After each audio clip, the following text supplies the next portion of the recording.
All about that bass. Welcome to Radio Labyrinth. This is season 5, episode 46. This is the GenX pop culture podcast that covers any and all things movies, TV, radio, podcasts, and the like. I'm your host, Tim Andrews, a regional semi-famous Atlanta radio personality. You can hear me Monday through Friday on WSB's The Von Hessler Doctrine, which is from 9 a.m. to noon, or you can get the podcast later in the afternoon. Co-host this week, Jeff Leboff. Well, he's always the co-host, but also joining us this week, Mr. Ira Malkin. Hi. Hi, Ira. Hi. And our awesome video, awesome YouTube guru, and I think our, what have we been calling you? The resident Stephen King expert, Dustin Lollar. Hey, guys. How's it going? Constant reader, Dustin Lollar. Do you like that title, being the Stephen King? Oh, okay. Oh yeah. All right. That works for me. It does.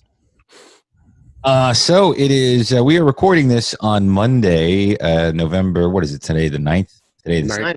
Yeah, today the 9th. 5 days out of my birthday, which was last Wednesday. And I got to thank our friend Stephanie, our co-host Steph Swain, who got me, like she did Jeff, some peanut butter volcano cookies from the Detroit Cookie Company. And I got to tell you, no matter where you live in the country, you can order cookies from the Detroit Cookie Company. And the chocolate, the peanut butter volcano we've talked about in the past, right? Yep. Oh, yeah. Being Does it erupt with peanut butter? Yes. I put, like she sent a half dozen and I got them. I'm like, I'm going to savor these, right? I'm going to eat one every like 2 or 3 days. No, they're all gone. And I even tried to trick myself by putting them in the freezer. And one night I was and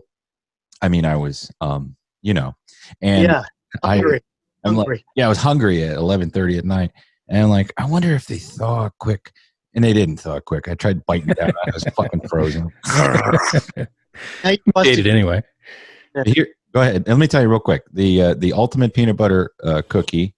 It comes with the ultimate peanut butter base, graham cracker crumbs sprinkled on top of creamy peanut butter swirl that is coated in chocolate coating. I mean, these things are the best. But they have a website. It's DetroitCookieCo.com. We're not getting paid for this, by the way. And they have all sorts of interesting looking cookies. So I imagine they make for great gifts. This is the one I'm going to order as a gift to myself, maybe for Christmas. Raspberry Oreo cheesecake cookie. Oh, jeez. All of them look good. Go ahead. Who's talking? I can't see. I'm on a diet. I am on a diet, but I went off my diet for my birthday, and now I'm back on it. Oh.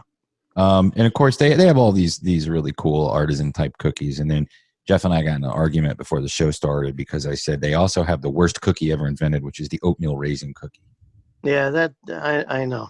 Who likes the oatmeal raisin? Jeff? I like oatmeal raisin cookies. They're fine, but if you pick it up thinking it's a chocolate chip cookie, then you're pissed off. Yes, and I'm always pissed when that happens. Yeah, that's the worst thing. Oh, I'm going to eat this chocolate chip cookie because I'm hungry at 11 o'clock at night. But if you know it's an oatmeal raisin cookie going in, it's a good cookie. True. Yeah, I guess if you know. This place probably makes oatmeal raisin cookies that don't suck. Maybe raisins will never beat out chocolate chips. That's just the way it is. That's true. The three of us are from the Northeast. Dustin, you grew up here, right? I grew up in East Tennessee. Above Knoxville, yeah. That's the north. He grew up north. So right. Tell people in Tennessee that. Excuse me. We had my mom used to get these things called archway cookies. Have you ever heard of archway cookies, Jeff? Yeah. You know what they are.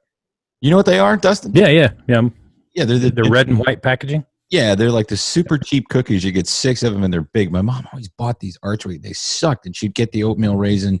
She'd get the combos. It'd be sugar cookie, chocolate chip, and oatmeal raisin. And she would always eat them all and then leave the oatmeal raisin. So maybe that has something to do with it. They had good Rocky Road cookies too. Ooh. At least we got the Pathmark Chips Ahoy knockoff cookies.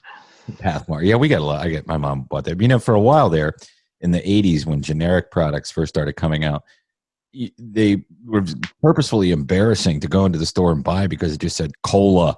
And it was a white can, or it would say chocolate chip cookies. And it was just this big white bag with black lettering on it. Like that Public Image Limited album, they got that from that. We also got government cheese, as long as we're Really? Yeah, my mom brought home that government cheese. I remember just Government cheese was good. you could mold it into stuff. I would take it and play with it. And that was how gross I was as a kid. I would fucking play with it like Play-Doh and then eat it.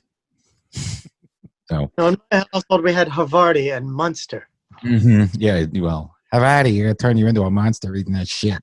Eating that waffle shit. So thank you, Stephanie, for the cookies. And we will be seeing you next week or hearing you next week when you rejoin the show.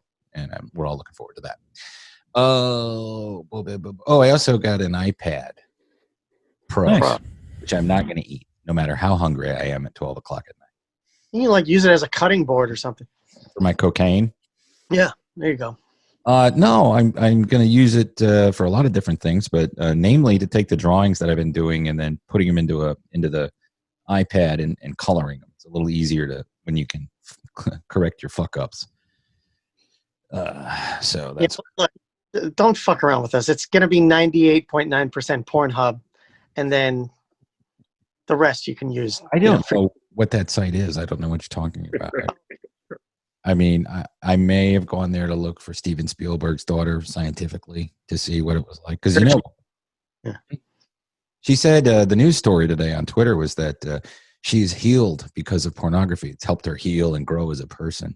And I think that if we all gave it a shot, it might help us with our mental issues. It's healed me. Yeah. I mean, It helps me grow from time to time.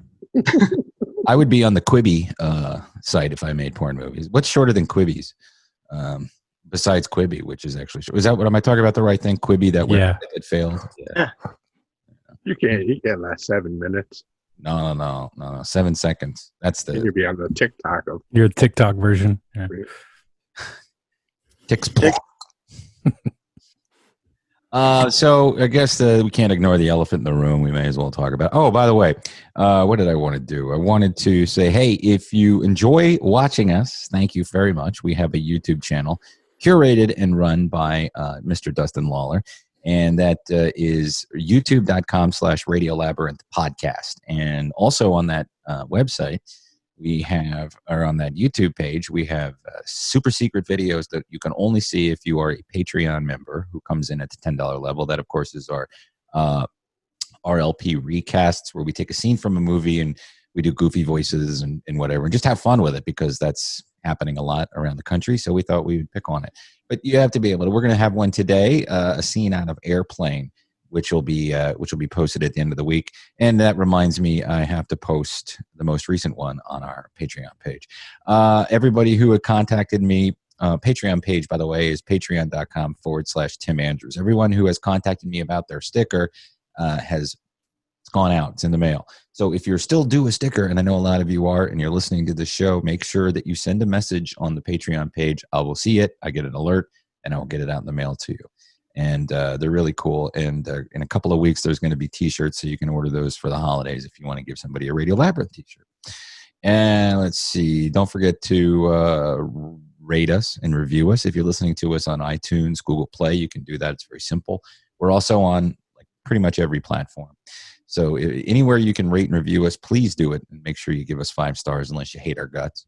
And you can follow us on Twitter at Radio_Labyrinth, Facebook.com Radio Labyrinth. You can also join the super secret fun page that's run by Dustin called the Radio Shack.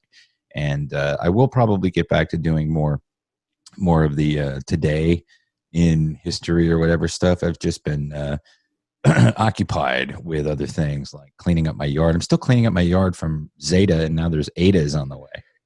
You're not fighting in the Civil War?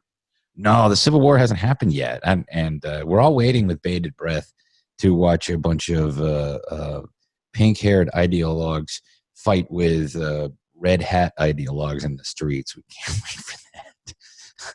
Make them as long as I'm sitting outside of a diner somewhere, just watching them across the street. Yeah, good to go. All right. No longer ignoring the elephant in the room. There was a presidential election last week, and Joe Biden and Kamala Harris won.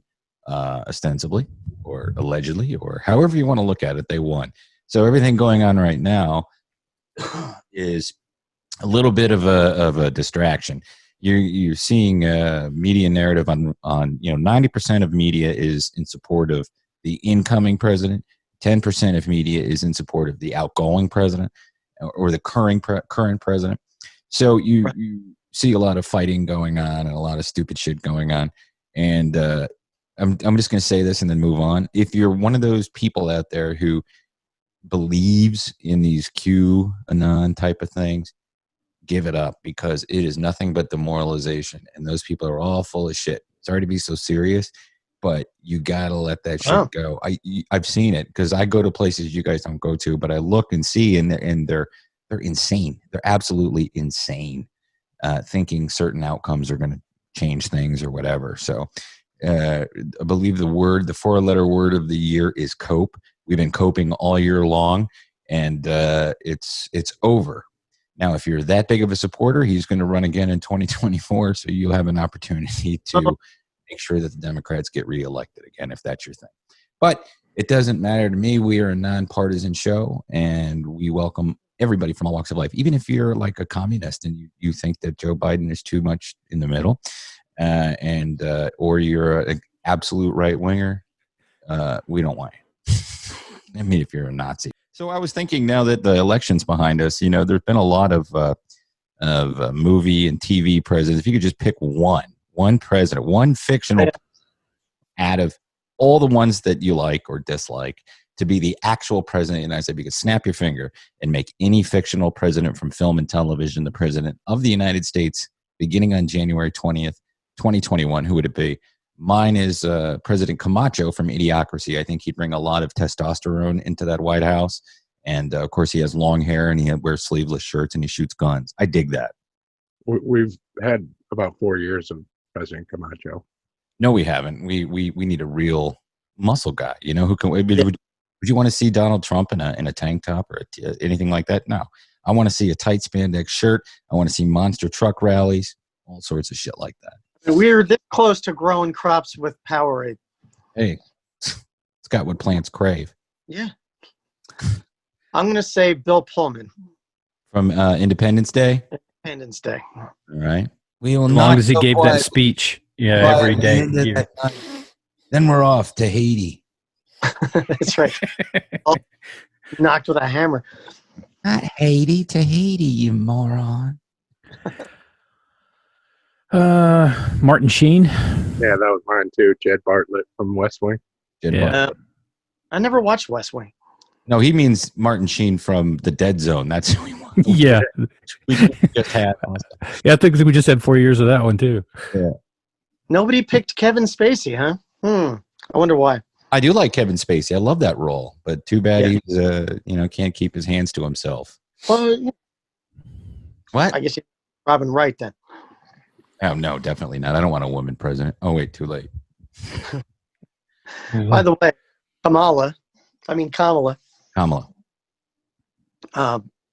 are you? How you doing? I don't do Kamala on this show. Why? Come on, I love that one. That's my new favorite one. Okay, I'll do it for you, Ira. But that's it. I'm not doing it on this show. I don't even because I don't want to be too polarizing. Here's a cartoon I drew of her. Get it up? Can I ask you about Parler? What is Parler? Parler? Yeah. It's what everybody's quitting Facebook to join. I know. What is it? I don't know anything about it yet. I'll tell you what it is. It is an alternative to Facebook, an alternative to Twitter, but it is only right-wing people who are influencers. There seems to be this whole cottage industry of people who influence politics on the left and on the right, and some in the center, and some all over the place. And for the longest time, YouTube allowed everybody to have a voice on their platform, but then people started getting their ass ached. And so they booted all the conservatives. Now, there were people extremely right-wing. And then you had Alex Jones. I mean, all these people who just, take money from people. Sure. Like us, but on a grander level and talking about polarizing issues. So they made an awful lot of money. And then one thing, I think what happened more so than anything is that they were competition for legacy media. And legacy media now is involved with YouTube. And of course, YouTube kicked all of them off, and Twitter followed suit, kicked all those people off. So they're on Parler, and I tried to sign up for it, but it's an echo chamber. It's it's as boring as Twitter is going to be when they're all purged from there.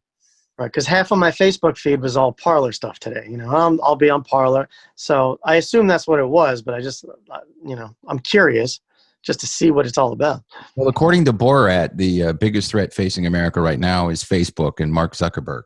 I don't know why, but they're in his sights, so maybe he can trick Lizard Boy, because he is a lizard. Obviously, he's of course a reptilian.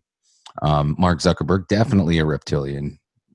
Anyway, so it's kind of weird. I read that article today that now that it said Sacha Baron Cohen, fresh off of taking down President Trump, sets his sights on Mark Zuckerberg, and I laughed it out of the room, of course, to myself. But I don't know.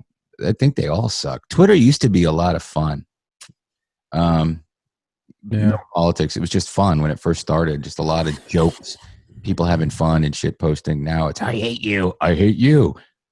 And then, of course, fact checking. Anyway, so there's that. It's gone. Who cares? Whatever. Fuck it. But I wouldn't join Parler if I were you, because it's just, unless you want to be in an echo chamber.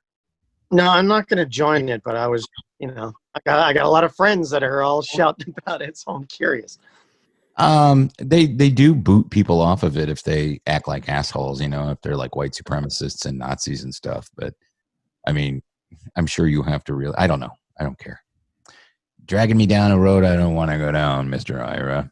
Order of my friends. That's okay. Hey, go ahead, Jeff. No, I'm not getting on Parler. Yeah, no. Who was going to talk there? I can't see. I'm looking at the sheet. Nobody. Go ahead. Go for it. Yeah, all right. So let's see. Jeff put a couple. Oh, by the way, I keep forgetting that we have a guest today.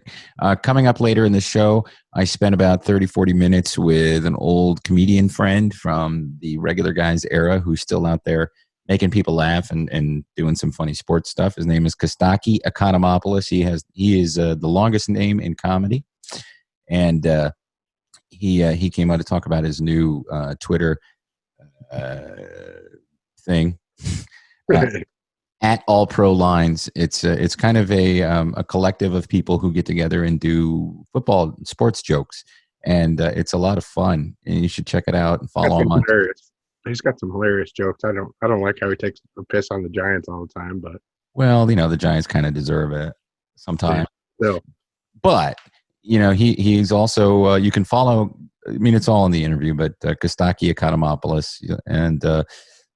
He has that in the Quick Snap show. He does a syndicated football bit, and he does it mostly with, all over the country, but he does it with Bob and Tom, which is a show syndicated out of Indianapolis, probably one of the most famous non-Stern morning shows to be syndicated across the country. So, they're big comedians. What's that? Lots of comedians go on Bob and Tom. Yes. Yeah, that's what's cool. They let comedians come on and be funny and do their thing. Like that, I guess you would, the regular guys would have comedians on Friday. It was less about wanting them to do their routines to make them laugh. They were just kind of brought in, hey, we're having fun in here. Come on and party with us and let's talk about shit. And that's one way of doing things. But then Bob and Tom, they want to laugh. They want the comedians to make them laugh. And so the comedians do their bits and stuff. It's a, a different way, but it's also funny. Jim Gaffigan used to be on there all the time. I don't know if they still are because I don't listen to the show, but a lot of comedians have done that show. So check that out, and thank you, Costaki, for coming. I have some editing I have to do still because he said some words I got to cut out.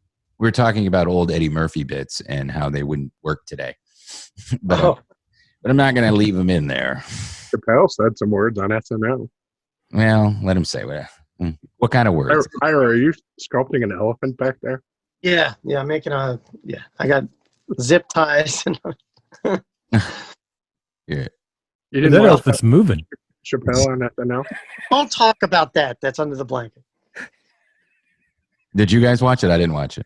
It was hilarious. Yeah, I watched the monologue. That was it. The monologue was great. Yeah.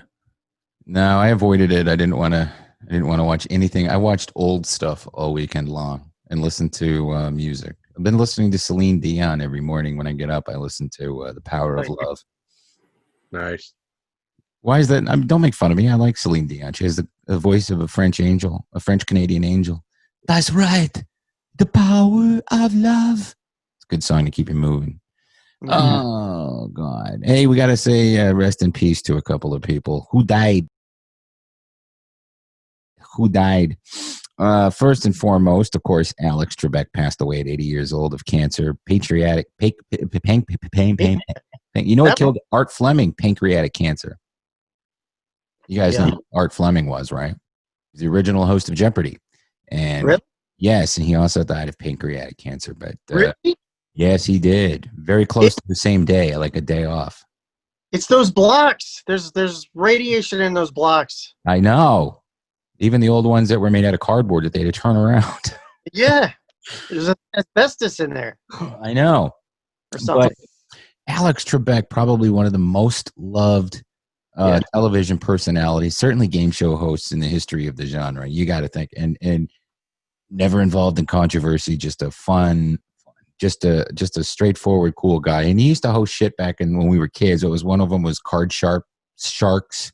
Then there was another one, High Rollers with the dice. He used to wear these white suits and black ties, and he had the big curly hair. And so Alex Trebek been a part of our lives practically since we were born, and very sad to lose him.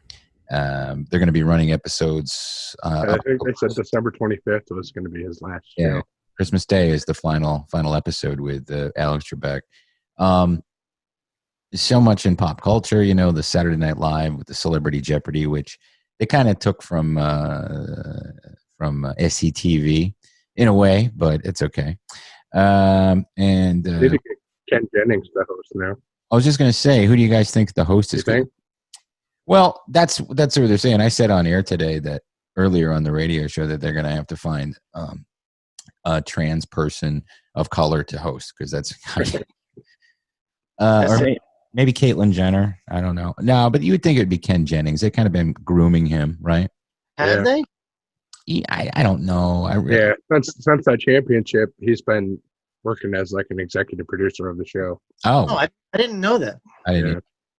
Well, you could do worse, but Trebek is just such an institution. Yeah. Have they ever had guest hosts on Jeopardy? No. Well, no, I don't think so.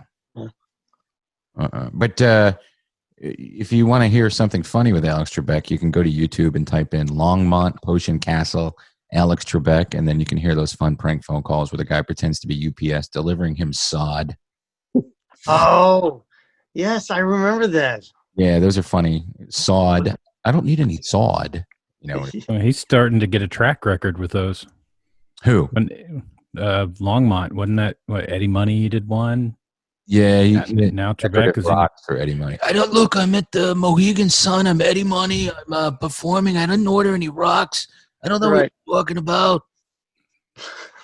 But the Trebek one, the funniest Trebek one is when this guy has phone numbers, whatever, this Longmont Potion Castle, and he conferences Jeremy Piven with Alex Trebek, and Piven doesn't believe it's Alex Trebek, so he's being a complete cock to him. And eventually they figure it out, and he's just like, I don't know how we hooked up, and Trebek's just cool as a cucumber. He goes, well, I've been getting these calls for years. Someone's having a little fun at our expense. But at the beginning of it, when Piven doesn't know it's him, he's just like, yeah, fuck you. Of course. That's Piven. Yeah. We also lost a comedian many people may not be familiar with now, unless they're on the older edge of the demo, would be Norm Crosby. But he was a funny motherfucker. He was 93 years old. He died of heart failure. You guys remember him? I know Jeff does. Yeah. Yeah. I'm not really familiar with his stuff. I knew the name, and I knew he was one of those old school guys, but I'm not really familiar with him. He did a lot of commercials for beer, but I don't think he did the Miller Lite. There was the other one that did the goofy commercials. You can call me Bay, and you can call me Jay, but you can call me... Why switch? Whoa, nice. Cashmere? Whoa, you can call it cashmere, you can call it reindeer. Or you can call for more beer. Natural Light. Yeah, but Norm Crosby was in those ads, and they were always funny. He was also a staple on, remember that game show, Make Me Laugh? And he was the one that always made me laugh. You know, I mean, there were a lot of 70s comedians on there, but for some reason I always liked Norm Crosby. So rest in peace, Norm Crosby. If you've never heard of him, go to YouTube, type it in. You'll find a bunch of bits and stuff. He was an extremely hilarious dude. All right. So that was a pretty relatively uneventful week for who died. So that's not bad, except for Alex Trebek. Right. Well, you're pissing all over Norm Crosby's family.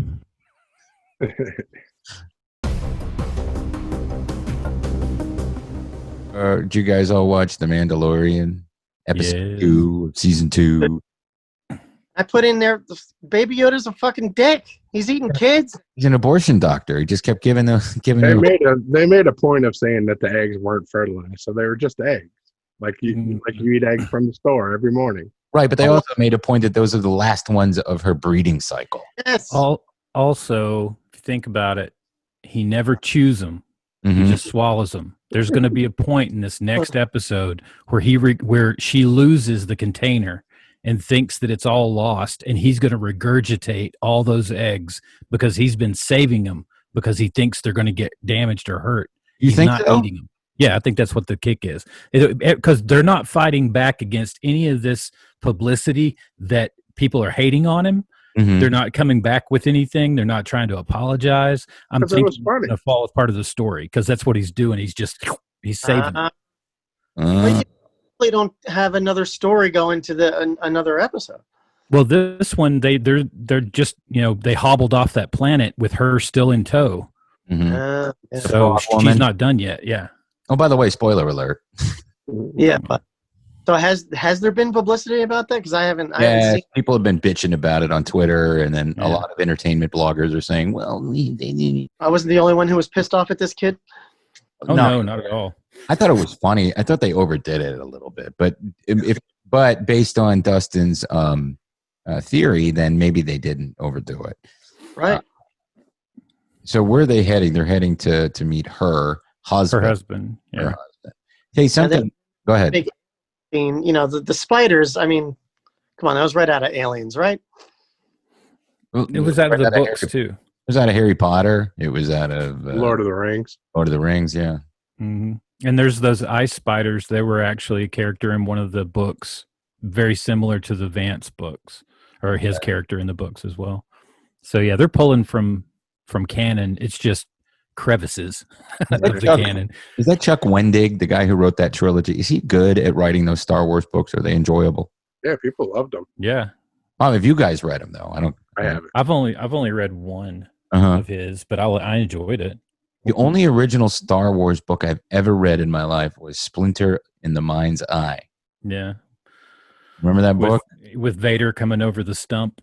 Yeah, it came out in between Star Wars and Empire Strikes Back, I believe. Or maybe it was Empire Strikes Back. It was Empire and Jedi. And Jedi, yeah. Because everyone thought that's what's going to happen. This is what's going to happen after Jedi. And it's just kind of an offshoot. Cool thing about Empire Strikes Back is Jeff and I had a friend in elementary school whose brother came up with the idea for Luke to be Darth Vader's son. Darth Vader. Yeah. Yeah. Weird. Joe was that guy's name. It's totally true. But so yeah, I mean, I got the feeling that it was a filler episode, but it was enjoyable. I really just enjoy that show. I look forward to it. I look forward to it every week. Yeah, the show is amazing. I thought episode 2 of this season, this episode we're talking about, was a little weak compared to most of them. Yeah, that's what I'm saying. I mean, it was enjoyable, but it was still a little fillerish, you know. It was fun to see Dave Filoni as an X-Wing pilot. Yeah. Who's he? He's the guy that is like working on the show with Favre. Oh, okay. Favre. Oh yeah, Brett Favre's new Star Wars show. Favre. So they're gonna now. The end of the first episode of this season, we saw what everybody assumes is the actual Boba Fett. So not only did he survive the Sarlacc pit and wasn't digested for 1,000 years, he's apparently alive and living on Tatooine still. So maybe there's more to it. Maybe he, I don't know. There's got to be something. But would you guys all think that was Boba Fett, and has it been confirmed? Yeah, I didn't even think about it until I saw people posting about that. Yeah. I didn't either. Jeff brought it up to me, and I'm like, oh, I remember that scene. I just didn't get a close look at the guy. Yeah, when he turned around and I saw his face, I knew who it was. Yeah. Boba Fett. No. It wasn't surprising because Boba Fett's not Mandalorian as well. I mean, he's not a Mandalorian. No? Born. No, he was a clone. He was the clone of Jango. Now, didn't they clone Mandalorians, though? They cloned they cloned a Mandalorian, Django, for all the clone army.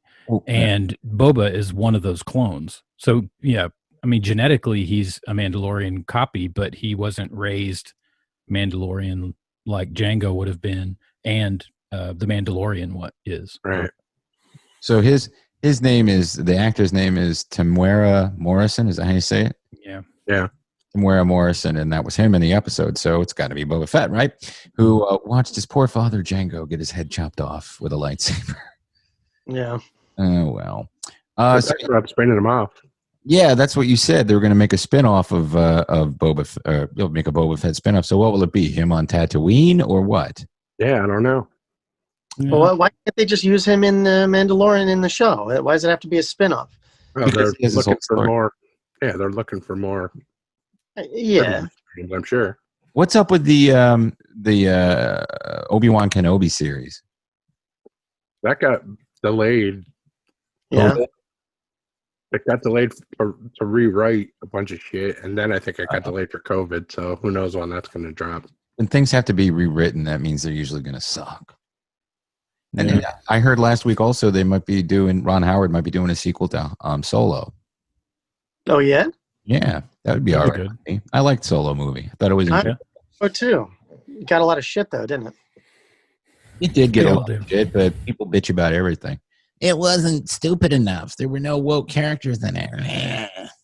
Right. There was no woke characters. No woke characters. So that's it, I guess. And then one other thing we have on here to talk about, possible Wedding Crashers sequel in the works. Is that a movie that's screaming for a sequel? I guess it's got a cult following, so why not, right? Well, it was a huge success, and I just don't understand. I mean, they pretty much had everything they needed to say. What are they going to crash now? Especially, I don't know, a COVID wedding? I mean, you got to think that once we come out of this, the next 2-3 years, there's going to be movies and TV shows about COVID and what everybody did. Our COVID year. Right. Yeah, put your mask on, buddy. Hey, I don't care. Hey. The funniest thing I saw today is, everybody woke up to news on Monday today that Pfizer had developed a vaccine that's 90% effective. And the first thing the governor of New York says is, well, we can't give it out until President Trump is gone. And we have to not let him do it. We have to wait, and we'll do it. That just didn't make any sense to me. Give it to everybody now if it's ready. Fuck. Let's get back to living. Again, I bring it up because I was watching the Buffalo Bills game yesterday, and they'd kicked ass, by the way. They beat the Seahawks. But you watch football all over the country, and you look in the crowd. There's either sporadic attendance, there's more than sporadic attendance, or no attendance. And the no attendance. Florida has full crowds. I know, but you look at New York. I guess he just feels guilty from all those old people he killed. But there's no one in the stadium, and it's so sad. It's so sad when you could actually. That's a huge stadium, and there's room in there to put people in pods. But whatever. I should stop bitching about it. They won. That's all that matters. And so did Jeff's Giants and everyone else's Falcons. You guys are both Falcons fans, right, Ira and Dustin? Yeah, we don't watch. I didn't hear Ira. I said I used to be an Eagles guy because I'm from Philly area. Oh, that's right. That's right. I've been in Atlanta long enough. I can root for the Falcons. No, why would you want to root for the Eagles? NFC least, baby, except for the Giants. They're good. I thought the Cowboys were going to win yesterday. Well, anyway, if they win next week, though, they could take #1 spot in the NFC East. Wouldn't it be hilarious if they ended up being the Giants winning everything in the NFC and then playing the Bills and beating them? I would hate that. I would hate that totally, let me tell you, because it would be 30 years since they beat them before. Oh, so let's take a break, talk to Costaki Economopoulos, and then we'll come back and we'll have a little Radlibs with the Red Box Troll, who I believe has some news. And then we'll talk a little bit about some of the other shows we watch, give you our staff picks, and we'll wrap it up. So don't go anywhere. We'll be right back.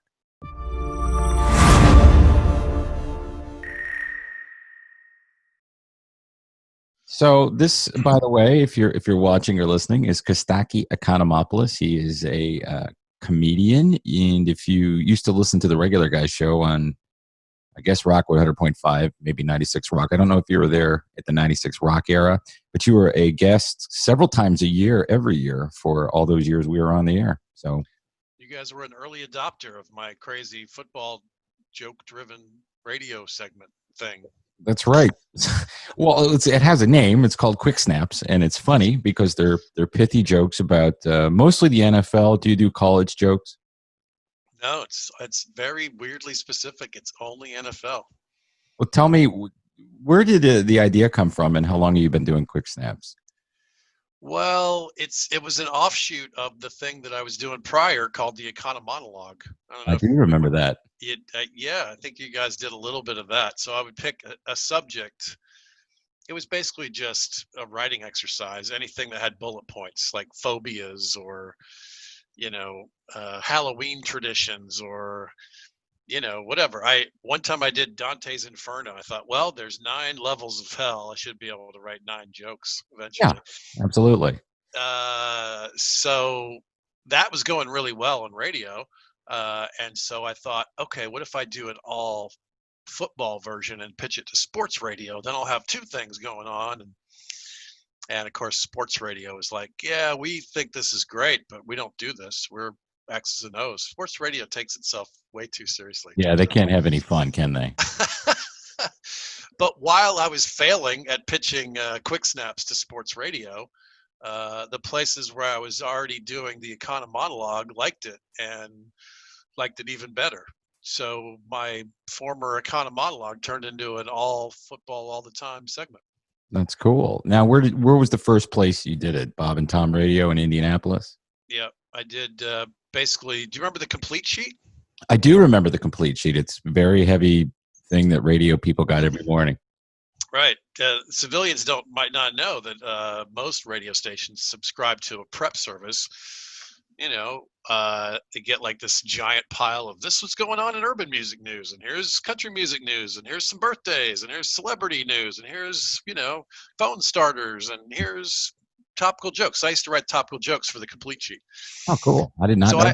I did Bob and Tom several times, kind of back to back to back as a stand-up. They're kind of a big deal in the Midwest. They're based in Indianapolis.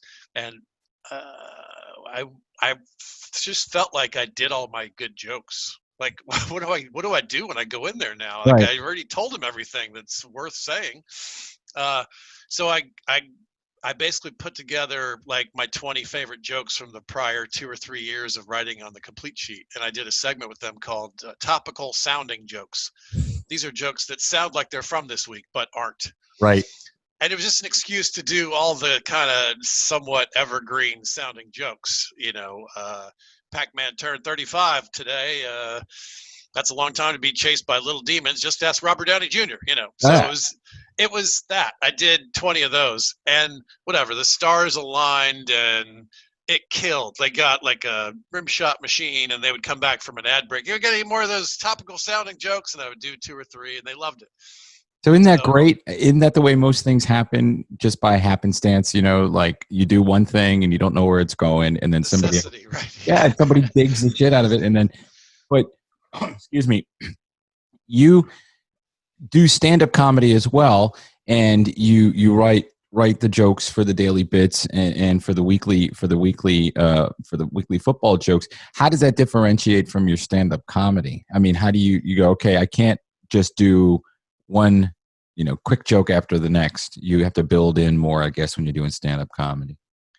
Yeah, I mean, ideally in stand-up, I mean, there's lots of different styles, but there are plenty of really good one-liner comics. But broadly in stand-up, you want to have some depth and some personality and some story arc and some truth and some emotion and something real underneath it. So you want to build chunks of things. Right. So it's a little bit of a different muscle, but it's some of the same lessons. And I think that's why Quick Snaps has succeeded, because I bring a stand-up ethic to a radio bit. Like, I really, really, really work at it and will not accept dead air, at least in theory. Right. Will they leave you hanging sometimes? Oh, sure. But I mean, in terms of the preparation, like I'm not mailing it in on the preparation. And radio is like stand-up in that any given moment is beautiful or terrible, depending on what's happening in the space. Right. Of course. But in terms of like when I start a segment, nobody has worked harder at it than I have. Now, what happens from there, who knows? But I definitely put the work in and have good jokes ready to go. Again, on paper. Right. How many stations are you on nationwide, or? Well, depends how you measure, and this is a down year for sure. Yeah, but you got to think. Go ahead. Yeah, I was just gonna say at my peak, I was doing Bob and Tom every week, and then they're in 130 cities, and then I had about maybe I peaked at 20 regular calls that were independent. Different places all over the place. This year we're down dramatically because local radio supported a lot by the local businesses that are struggling. So budgets are slashed in 2020 and everyone's just trying to survive. Well, I was going to say it's got to be a good thing because your weekends now, you're obviously not traveling every weekend and doing stand-up at a comedy club 2 or 3 nights. You're home with your family like everyone else is. Right. So you do have this as a source of maybe not just necessarily income, but being able to be creative and not let your mind just gel with rage. Like if you couldn't be creative, you'd probably go nuts, right? Those the choices. Well, no, maybe not for you, but for me, yeah, maybe. But I mean, you get to do what you want to do and what you love doing still, even though you're not traveling around the country. Is my point. That's true. It is. Yeah, I joke, but there is definitely to have a creative outlet is important for a comic who can't do the meat of what I would normally be doing. I miss it, man. I miss that. You do. I imagine you do. It's a different lifestyle than a lot of people have. It's not just the money. It is a part of how you define yourself after all these years. So it's weird to not have that cowboy sort of thing where you're like, I got to get these cows to Topeka. You got to go tell them jokes. Yep. There's no one else who's scheduled to be there. I got to get on a plane in Los Angeles and fly and then rent a car. And well, if these cows don't get to Topeka, the Ha joint's not going to have any burgers. That's right. Hey, I hate to ask. Can I pause for like 2 minutes? Sure. All right. Sorry. I have to go to the bathroom. Just be honest. There we go. So a lot of people who, I'm sure most of the people who listen to Radio Labyrinth were at one point or another listening to the Regular Guy show. Some maybe not. Some maybe discovered through Von Hessler Doctrine. But you're actually from Georgia, so I want to talk about that in case some people don't know it. You grew up here and you went to UGA. Is that right? That's right. I went to Sprayberry High School in Marietta, Georgia, and then I went to the University of Georgia, and then I stayed at the University of Georgia for my master's degree. And I was there for 6 years and got a master's in elections. In what? I studied American elections and American government, American politics. I was going to teach government classes. But, wow. Yeah. So, and I saved all my books, which I still have in case I need them. And I went on the road telling jokes, and I've been doing it ever since until this year. Where'd you start doing comedy? Mostly Athens when I was at Georgia. In Mike's or? Yeah, we had a little amateur comedians club, and we would like work in the basement of a pizza joint every other Tuesday or whatever. We could scrounge, that we bounced around town. We had a few different sort of go-to homes. It was nice. We would charge $1 just so we could pay for the flyers for the next show, Yeah. And our friends would come, and we were terrible, and it was fun. And when did that translate into you going, you know what, I think I could do this down in Atlanta or wherever there's a big comedy club where there's, national comedians coming in?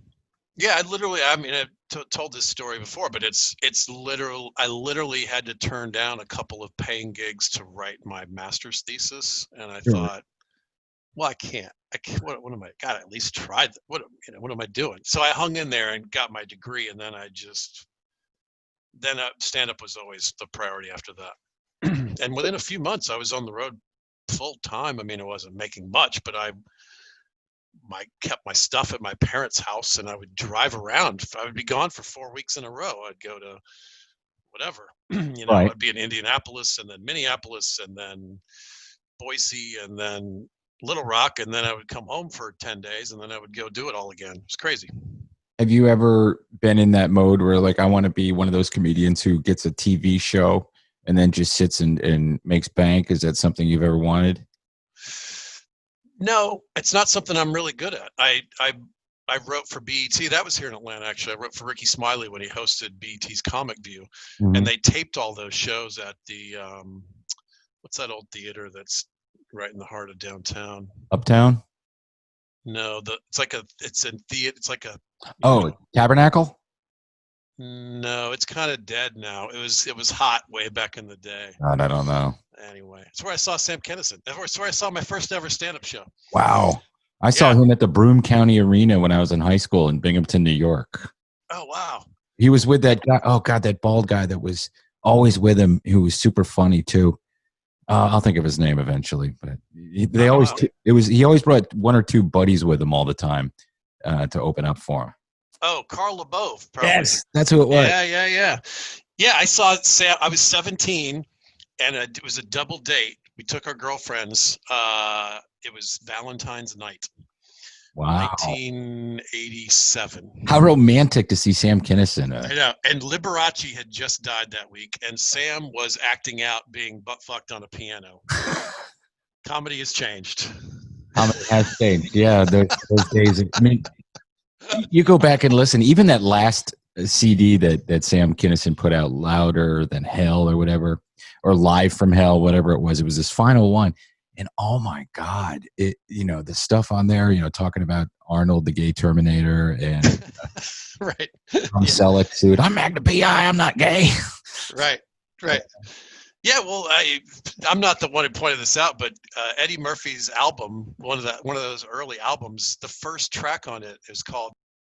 Delirious. The name of the track. Yeah, they come home with that AIDS on the lips. But when we were a kid, we would sit in a room, 8th grade or whatever, sit in a room with that record that we bought, making sure the parents couldn't hear. And I didn't. My friends did. My mom didn't really care. But I would put that record on, and we would just listen to it over and over and over and over and over, and it always made us laugh. But the reason, to get back to what I said about my mom had 8 tracks of comedy albums. So, oh, wow, yeah. The first 2 comedy albums I ever listened to were Class Clown, which is Carlin. Great. And learned all that stuff about the Catholic Church. Hey, Father, if you're on a ship at sea and you cross the international date line, then there be a sin then, Father? Shut up, you. And then the other one was Richard Pryor, and I can't say the name of the album. Right. They had 4 or 5 of them in a row with that word in the title. That stuff blew me away. So my mother knew that I was into this. So, I was allowed at 9, 10, 11 years old to watch those stand-up comedy specials. And I'm glad she allowed it. I mean, there are a lot of things I wasn't allowed. Like nudity was forbidden, but, she let me go see comedy. She'd take me to see comedy movies. I remember she'd let me stay up and watch Saturday Night Live. So I remember that's cool. Seeing Steve Martin with an arrow on his head, doing his stuff. Right. So I've always been, I have hundreds of comedy records. I love comedy. I never wanted to do it because I've always been too shy or too afraid. And then I always wanted to do radio.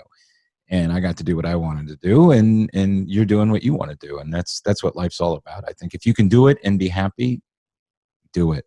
I agree. Yeah, to answer your question more directly, I learned in writing for Ricky Smiley for BET here in Atlanta, I don't enjoy the acting part. Like they would occasionally, I would even be a part of the writing staff that would write the bit. It would be like some stick up his ass white guy, and then they would need somebody to do it, and they would grab me to do it once in a while. And I hated it. So I wasn't good at it. Couldn't remember the lines. I didn't care what someone else wrote. I didn't want to stand there and wait for the cues. I didn't like I didn't like any of the parts of acting, and I was terrible at it. So I've always kind of focused on the writing part. And weirdly, the radio segment is kind of, it's basically like a little writing exercise every week. Mm-hmm. And that ended up being what I'm good at. So I just focused on that. So you've managed to take, and people can follow the people can follow Quick Snaps on Twitter at Quick Snaps Show. You can follow Costaki at Funny Costaki, Costaki. I can spell it, but I'm not everybody's good. But you have a new one, at all pro lines. What's at all pro lines? This is basically the incarnation. I've been thinking of this for a couple of years, and I finally did it basically 2 weeks ago. It's crazy. I can't believe how new it is and how exciting. I launched a comedy football brand online. So you can go to Instagram, Twitter, and Facebook at All Pro Lines. I own the URL. I did the title search. I did I don't even have a website yet. I just wanted to start it while there's football and just start building it. And it's been really fun, man. This week I'm really excited about the community aspect of it. I know that sounds weird, but to do something like post a meme that I'd written about the Jets and to ask them to top the meme, and then we're all like writing Jets jokes, and at the end of it, there's several good Jets jokes that was like crowdsourced. Right. It was really rewarding. I was surprised how good some of the writing was, and people are having fun with it, and it's interactive, and it's memes, and it's it's goofy stuff. And phase 2 next season is going to be another level up. I'm going to get a lot more comics involved, and we're going to have some regular segments of things. And right now it's me playing and writing jokes and interacting with everybody. It's been fun. Isn't that more fun than all the other stuff that happens on social media that just drives people crazy? I thought this morning I was just going to delete my Twitter just because of all the craziness that was on there. And by the way, I know I got sucked up into it earlier in the year when the pandemic was really getting going and we had been under lockdown for 2 months. I just started seething and I started noticing I was trolling and being a jerk. And I'm like, I need to dial this back a little bit. And I really did. I noticed that I was doing it. And I'm like, because I'm not what I portray on there, whereas you are, because you're doing what you do. And I'm like, I need to dial this back. I need to start talking about celebrity birthdays and start drawing again. When I was in high school and college, I drew comics, I drew cartoons all the time. And then I just stopped and I started it up again, I don't know, maybe 2 years ago. And now I'm every day drawing and trying not to be political. It's in my nature to be snarky and a jerk. But I just really don't care. I just, I turned 50 on the 4th of July, on the 4th of November, turned 50, the big 50. You're 52. Congratulations. I'm 50 also, just to clarify, not 52. But you don't look it, and that's a good thing. You don't look it either. I'm actually surprised to hear that. I know. Somebody asked their kid, how old did Mr. Tim look? And I don't know, maybe, because kids don't know age above. I have no idea. Maybe 35, 40, I don't know. Yeah. Something really old, like 32. Yes. Well, I remember 30. I dated a girl in college who had a male roommate who was in his 30s, who was 30. I'm like, man, that guy's old. He was in the army. Holy crap. But I kind of, but I did. I kind of snapped it, and then my wife helped calm me down. I calmed myself down, and it's just doing the thing. Being creative helps me get away from all that shit. And doing this podcast, I like doing this too. This pop culture podcast, Radio Labyrinth, and talking to people. That's great, man. Yeah, and I want to say thanks publicly to you because you were an early adopter too. You kind of pressed and pitched me to the powers that be at the regular guys, and you were really great. You were, well, it was my pleasure. Circle back around, and you were kind of the voice of like, we really should get Costaki back. I saw that, and I just want to say I appreciate it, man. Well, yeah, I mean, you're welcome, but I recognize the bit as what it is. I mean, not every morning show guy can do funny football jokes or funny sports jokes, or I have this vision of radio. I'm no longer a producer. I just sit and I do snarky comments and voices, and I have a lot of fun. And our show, the Von Hessler Doctrine, is pretty unique as far as talk radio. Absolutely. Yeah, it is its own thing for sure. Yeah, from the not taking calls to 90% of it being improv. And we take notes and stuff, but but it's different. But I saw what your segment was, and I'm like, we need to do this. We need to have it on because it's funny and people like it. And it's not always going to be, we got the wheel of boobs and we're going to talk about so and so's dating life, or we're going to have somebody in a helicopter throw shit on people. Whatever. It was fun, and so I've always been a booster of it, and I think it's a great segment. I think, because of what we were talking about earlier, sports talk or the sports business, the sports media, they do take themselves so very seriously. and to just chip away at that a little bit and to have some fun. I think a lot of times the sports guys are probably have a better sense of humor than they let on. Oh, sure. Yeah, but and that's not even, I didn't even really mean it as a dig at them broadly. But I know you did, and I did. It does surprise me that they're a little serious about it, in that they would frame Quick Snaps as a entertainment piece, not a sports piece, and they don't do entertainment. They do sports. Like, sports is entertainment. That's the whole thing. We invented a way to be entertained, and it's so weird to me that, I mean, I understand like a heavyweight political show wouldn't want to have on a guy doing political jokes because that's a weighty subject, right? But to not have a guy do 5 minutes of jokes that are right out of the headlines, and then when he leaves, you have a little laugh, and then you can use it as a jumping off point for the rest of your talking. It just seemed like a no-brainer to me. Right. Anyway, I was just surprised that it didn't fit very well. Where? On the regular guys? In sports radio. Oh, in sports radio. No. You guys were great. I mean, you guys are exactly the kind of thing that that a guy like me was looking for. You're earthy and smart and real and funny in the moment, and you understand how to talk to a comedian. Not everyone has that skill. That's a weird specific skill, right? Knowing when to jump in and when to let him go a beat, and being interactive and riffy and generous. I mean, it requires a pretty nice collection of things for it all to really sing, and you guys were a perfect home for it at that time, so I really appreciate it. Well, it's also recognizing that the person that you have on your radio show talks for a living all week long, definitely all weekend long, and knows how to talk to people, knows how to tell a story generally. So when they're on the air, I've always agreed with this and always loved the idea of, okay, I know that you have a routine, but come in and be yourself, because you're funny in and of yourself. That's why you're a comedian. And I always loved that about Larry and Eric. They were able to do that. And 99.9% of comedians picked up on that right away and probably enjoyed that more than, hey, well, do some of your bits. Right. Yeah, I get that. I totally get that. And when you're a comic, you have to recognize which kind of a show you're going into, because some shows, like Bob and Tom, for instance, they want you to do your best jokes. Right. You got this amount of time. We're talking to 5 million people. Be funny and get out of here. Right. And there are some places that actually will give you shit and make fun of you for doing a joke from your act. And most places are somewhere in between. So you have to kind of learn where you are and what feels right in the space. And let me give you a compliment, because there's always this sort of quiet, not always, but there's a perception of sort of a quiet rivalry between the radio guys and stand-up comedians. And their skills are so different. I've done some guest hosting on Bob and Tom, and I can't tell the people listening how hard it is to keep the ball in the air for 4 hours. It's an incredible feat. You got to do it 5 days a week for 30 years. I know. And you can't say the same joke again. Like, it's amazing what radio guys do. And of course, what stand-ups do is a completely different thing. We're polishing and honing one little thing that has to be super tight. It's a completely different skill set. Yeah. And just look at this. Go ahead. Sorry.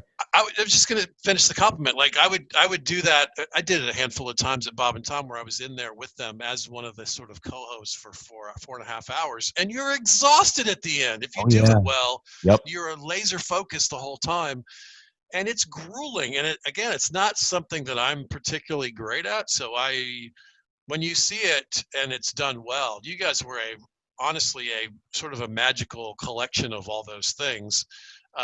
The show is fun and smart and real and relevant. I mean, it's hard to do that. It's really hard to do. So kudos. Well, thank you. And to Eric's credit, taking that vibe and bringing it to a news talk station that was known primarily for Rush Limbaugh, Sean Hannity, and Neil Bortz for so long. Right. And that's kind of all going away. You know, there's more just general talk on the station now, and I think we spearheaded that. Certainly Eric did. But to take that feeling and that vibe and to bring in people that he's known, we're all people that he has known for a very long time, and to put us in the places where we'll help him and he'll help us, it's just incredibly fun and rewarding. And you're right, you are exhausted at the end of the day. And I'll tell you what, people used to say, you should try stand-up, you should try stand-up. Once I found out that it's not just writing a funny joke, that it is daily practice and getting up on stage and failing and appearing at open mics all night long, every day, you're going to have, I mean, if you want to be good, you have to practice. It's like baseball. You don't just step into the batter's box and get a hit. You have to practice baseball every day or anything you do. And I never realized how challenging it was. Like, and you look at different comedians, and George Carlin would write out an entire routine and then memorize it, perform it, memorize it. Then you got a guy like Dave Chappelle, who was in Atlanta earlier this week because he's hosting the post-election Saturday Night Live. Now, that'll have already aired by the time this comes out, but he is in it. He came to Atlanta to do 4 nights of practice sets at a club in Norcross. So I didn't know that. That's cool. Yeah, I mean, but you got to practice. He's not just going to show up at SNL with, here's some jokes I wrote this morning on the airplane. Right, no. That's right. So. You got to figure out what the beats are and what works, what doesn't work, the flow, the segues, the payoffs, where to lean in and emphasize. There's so much to it because the nature of American stand-up is it has to be. We have such a high bar. It's got to make a room full of people laugh out loud every 7-10 seconds. It's crazy how high the bar is. Amusing doesn't cut it. Do you have that, or did you encounter before the lockdown when you were still touring? Did you encounter that this is young people, they're too woke, or do you not have to worry about that because you don't do that kind of humor?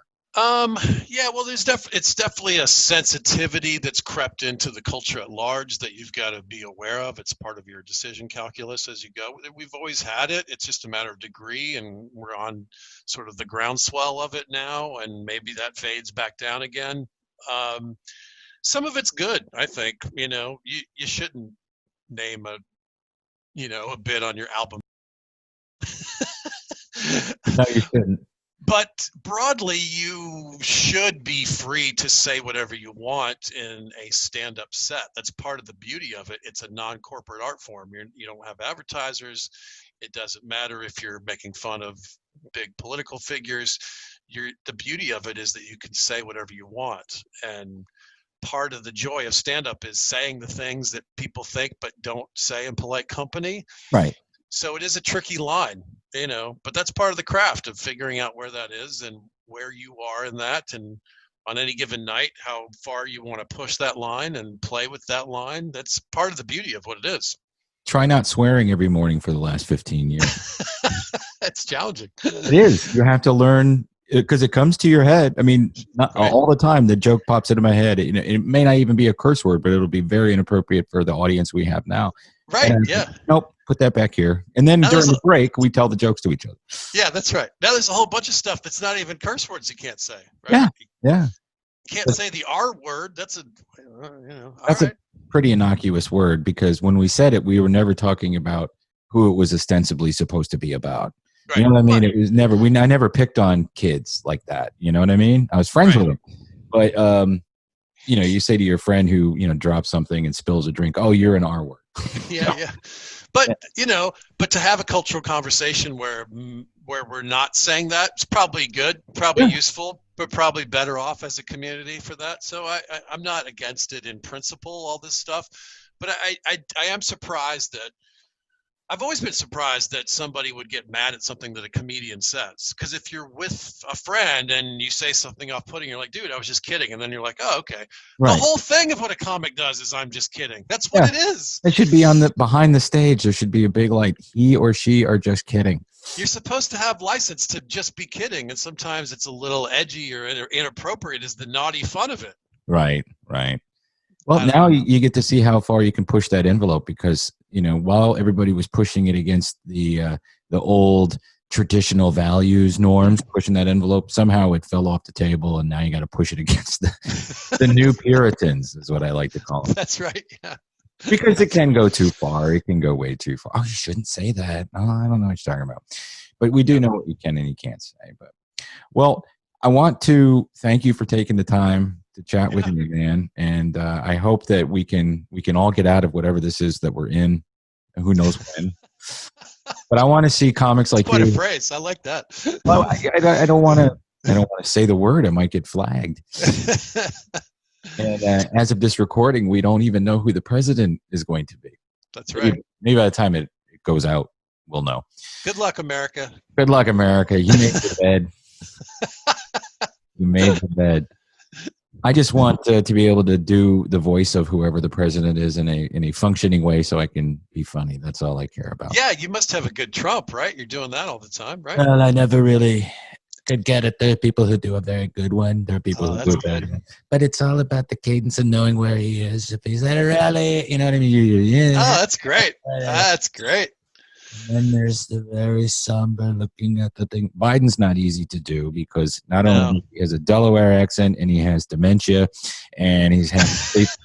So you got to factor all those things. Kamala Harris is easy to do because she has a nasal voice. She's snarky. And so I've been able to usurp that role from Autumn because I do this. I made Eric laugh with it once. So. Now, this is a dumb question, but I'll ask it anyway. How much do you root for? What's easier comedically? Do you have a little slice of your mind that's like, well, if Trump wins, I have mixed feelings, but it's certainly going to be easy to do the voice now that you've. In 2016, I was rooting for him because I couldn't do Hillary, and I've made money off of being able to do his voice as well. So, and for fans, the people that really, really love him, and they're like, oh, I want to get a video of you in a MAGA hat, doing a birthday greeting for my dad. Oh, right. And they say, well, just say these things. And then I say the things that they want, and then I improvise the rest of it. They love it. And I'm like making fun of him, and I'm making fun of the person.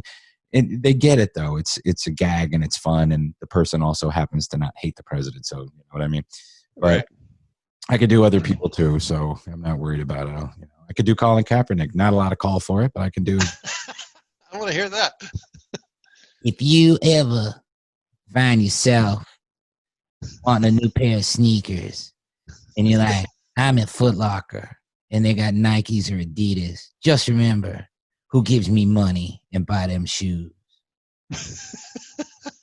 Also, I hate my parents for colonizing me. But you'll have, even if Trump isn't the president, the Trump voice will be good for 20 years, right? I mean, you could do that forever. Of course, this man will still be around, and they spent $150 million to get me out of Kentucky, and I mean, that's right. Amy McGrath. So and then this guy they spent a lot of money to get rid of me too, but I'm not worried about it. Yeah, but what was his name? Rich Little was doing Reagan for 40 years after Reagan was president. Let me tell you, I just saw Rich Little. Mike Huckabee has a TV show on some weird right-wing news network, right? I didn't know that, but I'm not surprised to hear that. So yeah, he sits at a table like he's David Letterman. This is Mike Huckabee. Like, okay, Mike, I get it. So his guest was Rich Little, and Rich Little, he has a voice kind of like this, and that's how he does a lot of. And then he did all of his impressions. And I remember I was a little kid. I loved Rich Little, and I'm looking at him like, oh my God, you're on the Mike Huckabee show. Okay.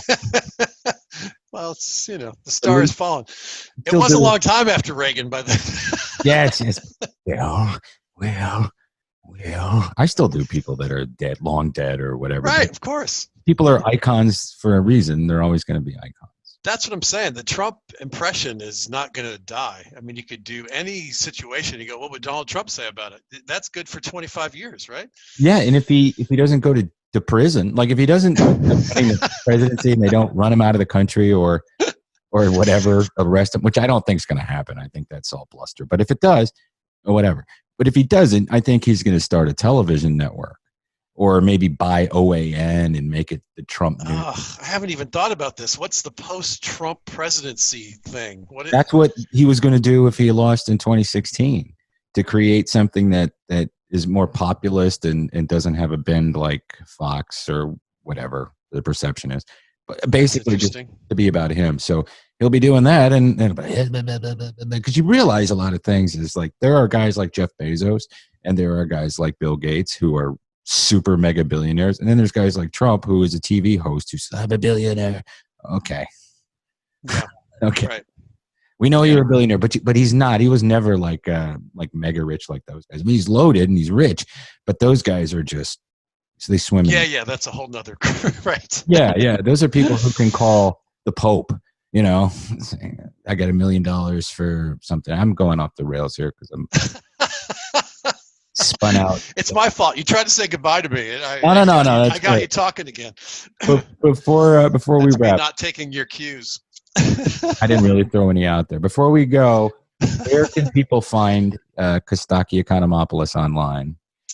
Costaki.com is ground zero of the Costaki universe, and at All Pro Lines on the big three social media is kind of my new playground. So come find me. We're doing football jokes everywhere, and in the Costaki stuff, it's a little less football, a little more stand-up-y. I'm still learning about separating these because it's all brand new. So I'm out there. Come join the community. And All Pro Lines at All Pro Lines is crowdsourced funding, and Costaki's inviting people to join the party, make memes, and have fun with sports. So yeah, come join us. The construct is it's where pro football meets pro comedians, right? It's a professional comedian universe of football funny, and we're bringing in the peeps as well to join us. It's good. Awesome. Maybe Chris Collinsworth will stop by one of these days. I'm gonna keep working now. Oh, by the way, do yourself a favor. If you've never seen it, find that Chris Collinsworth video from when he was young. And he's talking about going out and picking up women. Yeah, the under 18 ones are easy. Really? Yeah, it's been all over Twitter. He has blonde hair. Remember how skinny and little he was as a wide receiver? He was so small as a wide receiver, right? But good. So he was good. But yeah, he's saying, the younger ones are easier to get. And I have the little older ones, they don't want me as much. I'm going to look that up right now. So, all right, Costaki, have a great rest of the year, and good luck and best of luck in everything. You too, man. Happy birthday. I'll talk to you soon. And we're back. We're back. Wow. Thank you, Costaki. That was awesome. I got a couple other people we're going to be talking to. Jeff's working on hopefully getting us W. Earl Brown. And we might have to record on an off day if he doesn't have Mondays free. We can record any day of the week. I told him, I said, we'll work around his schedule. Yeah. Sorry, actor W. Earl Brown. You're going to have to conform to our Mandalorian. Yeah. And hopefully Johnny Brennan will come back on the show to talk about his new Jerky Boys CD, which is supposed to be coming out. He's got somebody running his Facebook page now, so I guess it's harder to get in touch with him. Oh, really? Yeah. Huh. I work circles around you jerks. I wrap your fucking head in with a ratchet. So what's going on with that then? The album's still coming out, but no. I mean, what are they saying to you when you right? Because Johnny, they're gonna ask Johnny, but I don't know if they have or not. I don't like those boys. They're not nice boys or girls. They gotta meet. They're mean. I sent him a link to the episode that he was on, so maybe they'll see that we're fans. He's probably going to be doing an awful lot of big time podcasts as well, because I've been trying to. I've asked Colin a couple times. He doesn't write me back, but I don't. That doesn't surprise me. But I really want to talk to him about that show he did, the cop drama show on YouTube. Or and plus he's just a really cool guy. He's funny, nice. I remember him as a guest on the Regular Guy show. So if we want, can you try that too? I'll work on it. I didn't know you were working on him. I've been a fan of his since Remote Control. Yeah, we love him. And then he's going to be in one of my staff picks. But would you fellas like to play a game of Radlibs? Yes, we would. Yes. No purple stuff.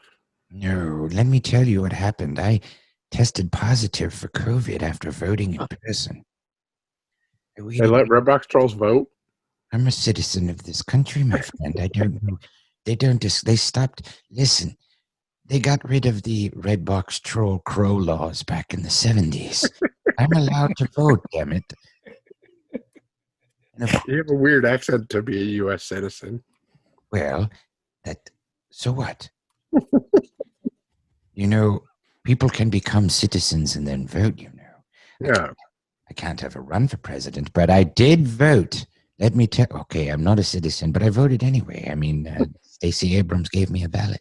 I waited in line, and I voted. And let me tell you, the line was long, and I was in the line for a very, very long time. And then I went to a pipe and broke it because I was mad, and then they had to halt voting. And then while the voting was halted, a giant van filled with blank ballots pulled up to the building.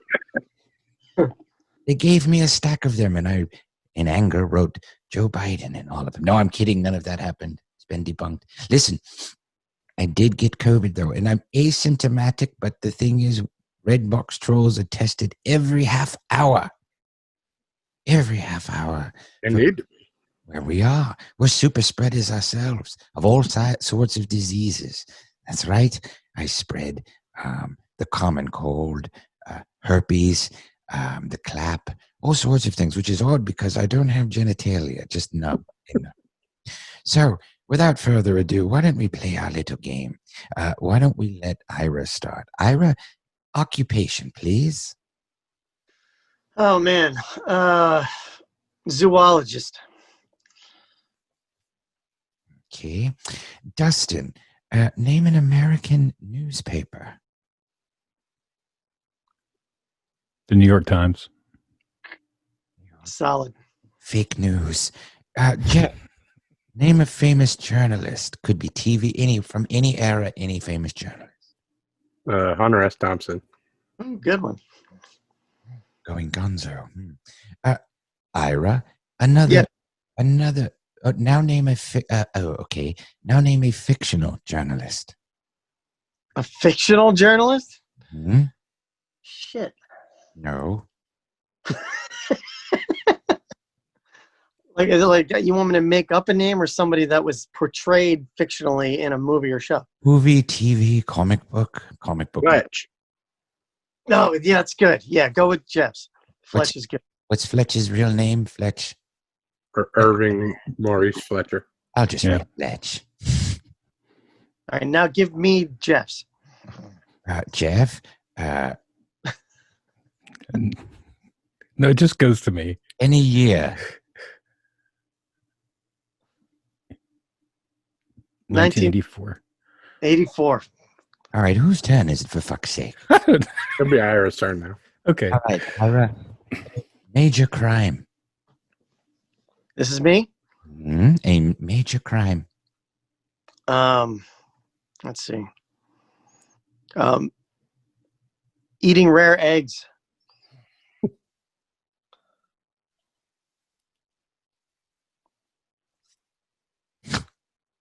That's not gonna work. Hang on a second. Whose turn is it? Me. You pick. Yeah. Jeff, name a fringe political party. So not Democrats, not Republicans. Whigs. No, not a dead one. A fringe political party. Socialist. Let's go with Whigs. Dustin, a type of building. Skyscraper. Okay. Ira, noun. It's a person, so a noun. Just a noun? Any noun? But person related. Person related noun. Like a ghost or a child molester or anything. Noun. How about wait, hold on. I'm trying to think of something good. Politician. Okay. Jeff, name a body part. Penis. You had to use penis. Dustin, an occupation. Virologist. We already have that. It's the same one. See, this is difficult. Type of house. Servant. Type of servant in a home. A butler. Ira, adjective. Heaving. Jeff, noun. Dildo. Hey. Dustin, a thing of value. A baseball card.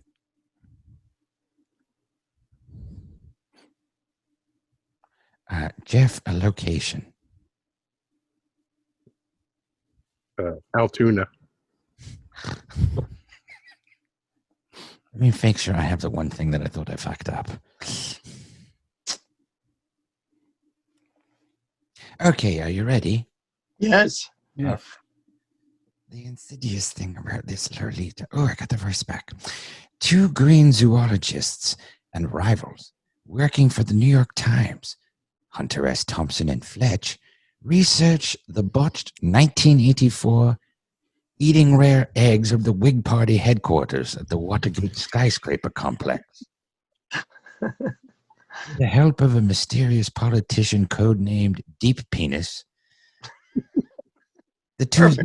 the two zoologists make a connection between the criminals and a White House butler. Despite heaving warnings about their safety, the duo follows the dildo baseball card all the way to Altoona, Pennsylvania. All the president's men. Right. All the red box trolls, man. Get well soon. Huh? Get well soon, Redbox Troll. They should swab the inside of the box. Hydroxychloroquine everywhere. It only works for red box trolls. All right. People like that. I like doing it. I hope you don't hate it and skip through it.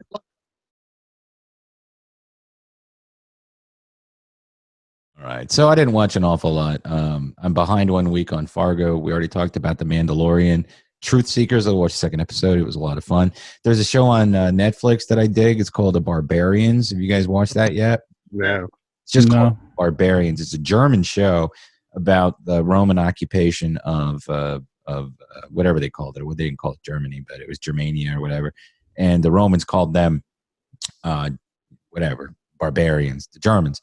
And they're a bunch of different tribes, and it's right before they revolt against the Romans. And the thing I like about it is the Romans all speak in Latin with subtitles, but it's a German show, and the Germans are speaking German, but it's overdubbed in English, which bothers me.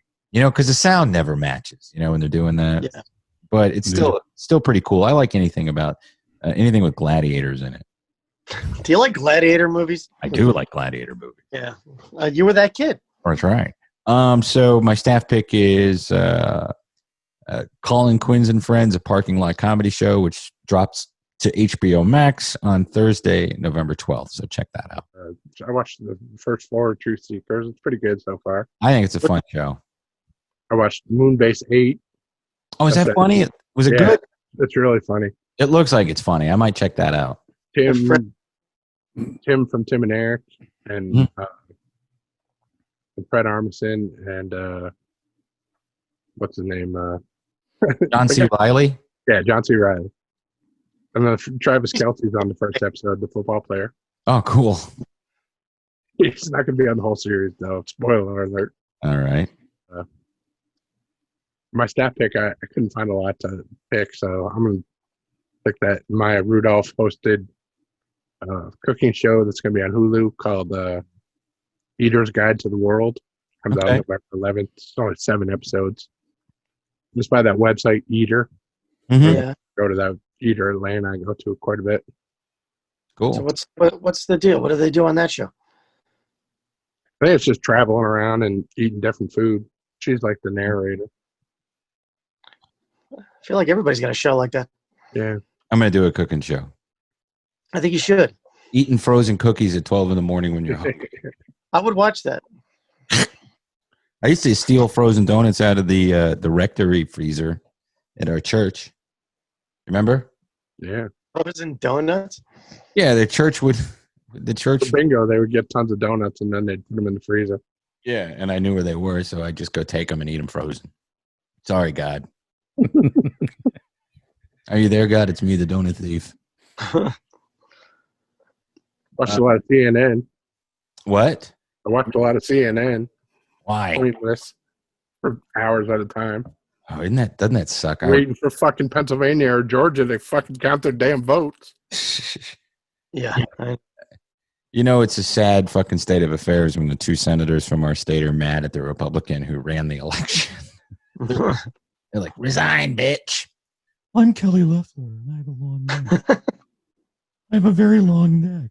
Oh, yeah. All right, now. The bad part is we're still going to have to put up with another 2 months of fucking political ads. No shit. Ridiculous. I told my letter carrier today, I said, I'm going to put a garbage can out by that mailbox. That's where I want all that political shit to go. I looked into that. You can't tell them not to put it in your mailbox. And if you can, and if they do it and someone finds out and they get reported, they'll get fired. And I would hate to get a postal worker fired for doing something like that, but they have to deliver the mail. If it has postage on it, they have to put it in your mailbox. Well, and you don't give them extra work by trying to separate your mail into political shit and non-political shit. Right. Their job is to drive by your house, shove the shit in your box, and keep it moving. So right. I get that.